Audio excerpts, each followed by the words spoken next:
Protest in Korea, U.S. A little more than a year ago, I witnessed one of the most remarkable moments in Korean politics. A sitting president declared martial law, triggering a massive wave of public outrage and protest. What followed was not merely a political confrontation, but a collective struggle over the survival of democracy itself. For Koreans, martial law isn't some abstract constitutional theory. It's the smell of tear gas in the 1980s and the memory of tanks in the street. That's why the reaction was so surgical and so total. People didn't wait for a call to action. They just went. They went as grandfathers, as students, and as office workers, effectively firing the government at a moment's notice.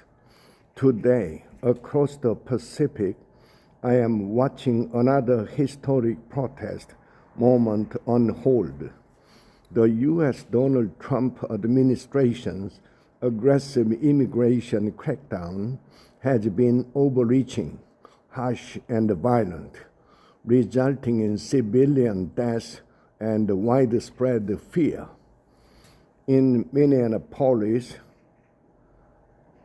ground zero of Immigration and Customs Enforcement, ICE operation, people have been putting their lives on the line in front of ICE vans.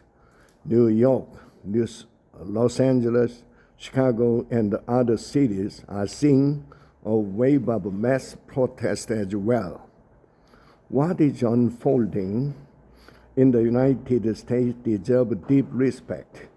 The courage of those who march, risk arrest, and in some cases lose their lives is nothing short of historic. These protests stand squarely within a long U.S. tradition of civil resistance, from the civil rights movement to anti-war mobilization. The grip, anger, and moral urgency driving people into the street are profoundly warranted.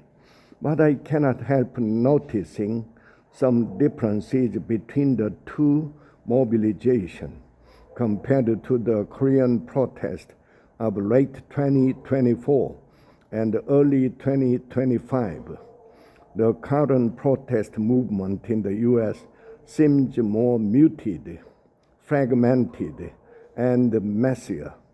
In Korea, public outrage converged rapidly, converged into a nationwide force so overwhelming that it produced immediate political consequences.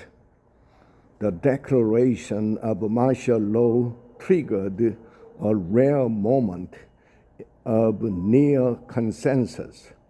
Across ideological lines, citizens interpreted the move as a direct threat to democracy itself.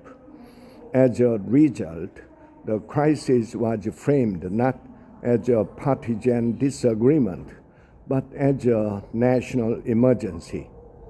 Once the government's legitimacy collapsed so broadly, people flooded the street not as liberals or conservatives, but as citizens defending the democratic order.